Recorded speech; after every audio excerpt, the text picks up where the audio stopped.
E aí pessoal, tudo bem? Bem-vindos ao canal Coleção Paralela.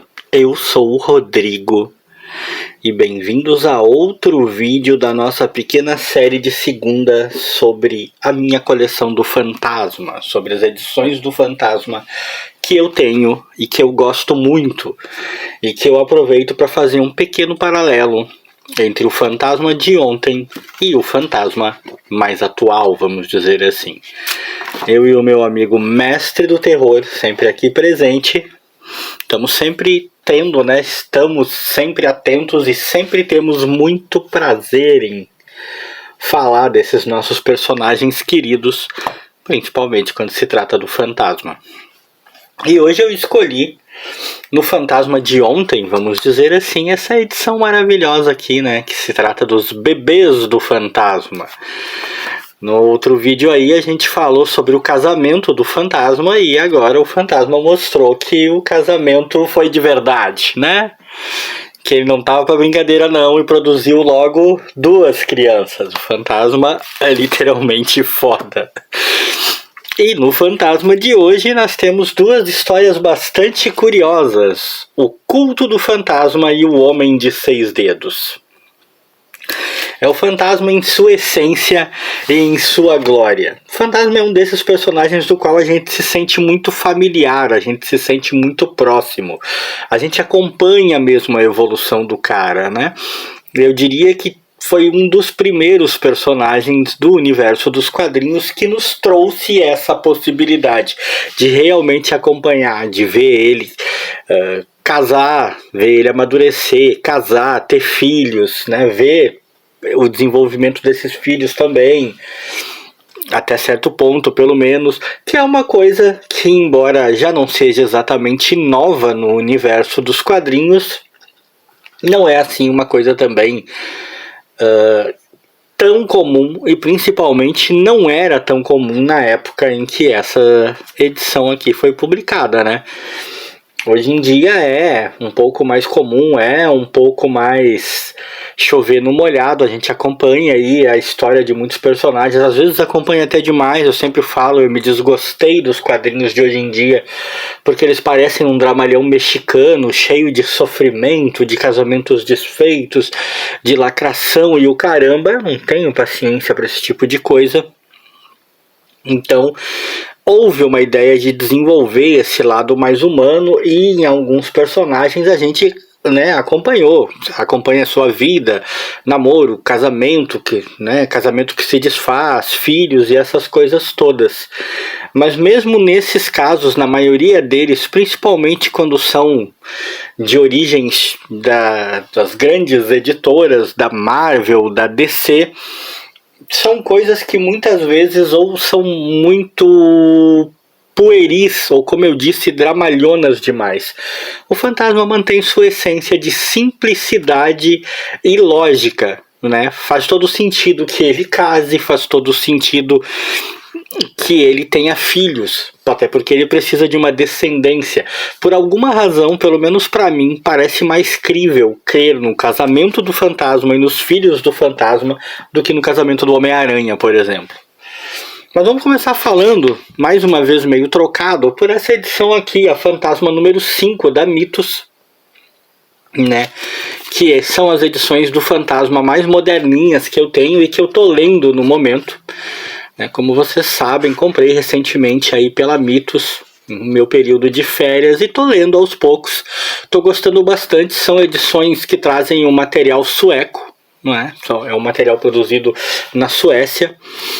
E nessa edição aqui nós temos 2 histórias. Temos o Culto do Fantasma, que tem o roteiro do Philip Madden e a arte do Sal Velluto, né? E temos o Homem de 6 Dedos, com o roteiro do Klaus Reinhardt, ou algo do tipo, e a arte do Sávio, que está sempre presente, né?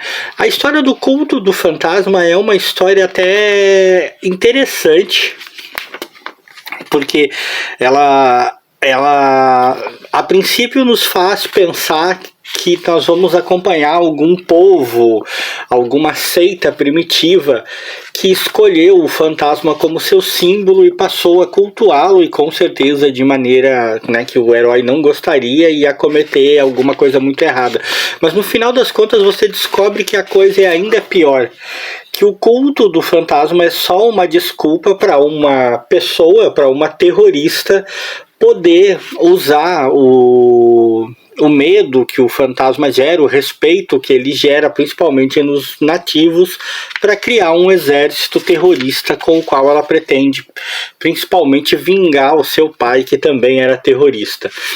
A história segue moldes bastante simples e muito eficazes. É uma história muito boa. Eu diria que a única coisa que eu não achei tão legal é que eu esperava que o falso fantasma que é cultuado fosse mais parecido no uniforme, pelo menos, do que com o fantasma verdadeiro, mas no entanto ele usa esse uniforme aqui que parece um bagulho de carnaval, né? Mas há uma espécie de plot twist assim quanto à identidade desse falso fantasma que eu achei bastante interessante, e a história tem um final em aberto, né, que não chega a ser desagradável. Já a do Homem de Seis Dedos, a do Homem de Seis Dedos é muito interessante mesmo. Primeiro porque tem uma ideia bastante louca, bastante inverossímil até, né, sobre a razão pela qual esse cara de seis dedos é importante. Isso é bem doido, né? E todo um plano que mistura tradicionalismo, terrorismo, golpe de Estado e modernidade numa mesma história. Temos aqui o fantasma que vive se equilibrando nessa lâmina, né, entre o mundo moderno e as tradições antigas, lidando com uma situação que mescla muito essas duas linhas temporais, vamos dizer assim, né? A do presente tecnológico e cheio de inovações com o passado tradicionalista que não pode ser deixado de lado naquela região, e com a maluquice da necessidade que se tem da presença desse cara de seis dedos. Olha, é uma história que chega a surpreender, é uma história curtinha, rápida, mas divertida.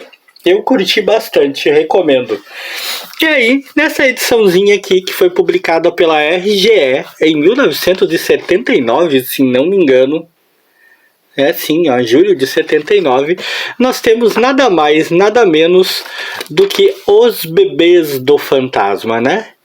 Há aqui uma pequena retrospectiva, aqui a retrospectiva muito comum, né, de como o fantasma surgiu, o primeiro fantasma, um pouco em linhas gerais de outros fantasmas, né, e quando chega ao 21º fantasma, há a cena do casamento com o Mandrake e o Lothar lá atrás, que não podiam ser, né, chamados de Mandrake, né, na época, foi descrito só como o mágico. E aí há finalmente a evolução desse casamento. Como eu disse, o fantasma não estava brincadeira e ele acaba sendo o papai. 2 bebês estão a caminho, né, os gêmeos Eloise e Kit, que nós muito bem sabemos, quem é fã do fantasma conhece. A história é simplesmente muito gostosa de ler. Como não poderia deixar de ser, é claro que a Diana se mete em confusões, se mete em problemas. É claro que a preocupação do fantasma com ela é redobrada, porque afinal de contas ela está grávida. E muita coisa acontece. É uma aventura bastante movimentada e bastante focada na Diana, como era de se esperar. Afinal de contas, ela está carregando os herdeiros do fantasma. A revista inteira é de uma história só, é dedicada a esse evento, né, aos herdeiros do fantasma chegando, e culmina com o nascimento dos gêmeos e a alegria de todo mundo comemorando, extremamente feliz. Enfim, é uma história muito simples, publicada sem nenhuma pompa, assim, no máximo uma capinha um pouco mais densa, né, um papel meio cartonado na época pela RGE, numa ediçãozinha especial, né? Acho que na época você fazer uma edição só para falar de um assunto já era uma coisa fantástica, já era uma coisa bombástica, fora do normal. Mas a história é extremamente gostosa de ler, é uma das histórias mais marcantes e emblemáticas que eu tenho do fantasma. Não só pelo óbvio, porque afinal de contas mostra o nascimento de seus bebês, mas porque é muito bem produzida. Ao todo e ao cabo, como eu sempre digo, é o fantasma mantendo sua majestade e sua tradição não só, né, secular de estar sempre presente, né, sua tradição de herói, como a sua tradição de nos entregar sempre boas histórias ainda munidas daquela essência divertida que ele jamais perdeu. Eu continuo recomendando o Fantasma sempre, para todo mundo. Se você curtiu esse vídeo, deixa aquele like aí pra mim e pro mestre do terror.